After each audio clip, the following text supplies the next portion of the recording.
Patan special operation group એટલે કે એસઓજીએ રાંધનપુરમાં પટણી દરવાજા પાસે દરોડા પાડી ધોરણ 7 પાસ એક નકલી ડોક્ટરને ઝડપી પાડ્યો હતો। આ શખ્સ કોઈ પણ તબીબી ડિગ્રી કે લાયસન્સ વગર એલોપેથિકને પ્રેક્ટિસ કરી લોકોના જીવ જોખમમાં મૂકી રહ્યો હતો। એસઓજી પોલીસની ટીમ રાંધનપુર વિસ્તારમાં પેટ્રોલિંગ કરી રહી હતી। એ દરમિયાન ખાનગી બાતમી મળી કે રાંધનપુર પટણી દરવાજા નજીક આવેલા અરમાન શોપિંગ સેન્ટરમાં ઇલિયાસ મોહમ્મદ હનીફ હુક્કા હાર્ડવેર કમાલપુર વાળા નામનું એક દવાખાનું ચલાવે છે। આ બાતમીના આધારે પોલીસે સ્થાનિક આરોગ્ય વિભાગના મેડિકલ ઓફિસર વિજય બરવાડ અને ફાર્માસિસ્ટ અનિલભાઈને સાથે રાખી પંચોની હાજરીમાં દરોડો પાડ્યો।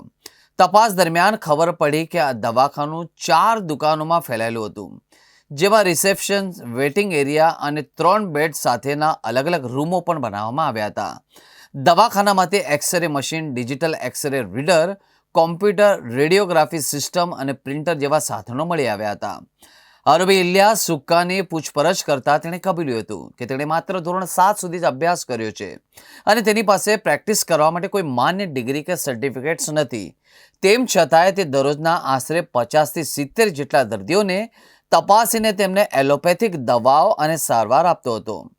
પોલીસે સ્થળ પરથી 18 જેટલી અલગ અલગ પ્રકારની એલોપેથિક દવાઓ, મેડિકલ સાધનો, સીસીટીવી, ડીવીઆર, પલંગ અને દર્દીઓની વિગત ધરાવતી નોંધ પોથીઓ પણ સહિત કુલ 5.51 લાખ રૂપિયાનો મુદ્દામાલ કબજે કર્યો હતો। પાટણ જિલ્લામાં જે લોકોના સ્વાસ્થ્ય સાથે ચેડા કરે છે એવા નકલી ડૉક્ટર ઉપર કાયદેસરની કાર્યવાહી કરવા માટે સૂચન કરવામાં આવેલ, જેને ધ્યાનમાં લઈને પાટણ એસઓજીની ટીમે તારીખ 5 માર્ચ 2026ના રોજ રાધનપુર પોલીસ સ્ટેશન વિસ્તારમાં પેટ્રોલિંગ કરતા એમને એક હકીકત મળેલ કે રાધનપુર પોલીસ સ્ટેશન વિસ્તારમાં એક નકલી ડૉક્ટર કોઈપણ પ્રકારના લાયસન્સ વગર દવાખાનું ચલાવી રહ્યો છે, તેમજ એક્સરે મશીન સાથે લોકોની સારવાર કરી રહ્યો છે અને લોકોના સ્વાસ્થ્ય સાથે ચેડા કરી રહ્યો છે।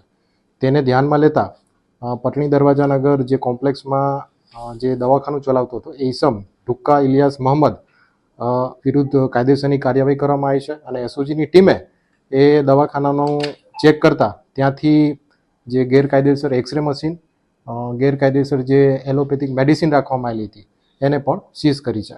કુલ મુદ્દામાલની વાત કરીએ તો ટોટલ 5,51,136 રૂપિયાનો મુદ્દામાલ એસઓજીની ટીમે સીઝ કર્યો છે અને આ જે ગેરકાયદેસર રીતે દવાખાનું ચલાવતો હતો એ ઈસમ વિરુદ્ધ ભારતીય ન્યાય સંહિતા અને મેડિકલ પ્રેક્ટિશનર એક્ટની કલમ 30 મુજબ કાર્યવાહી કરવામાં આવી છે।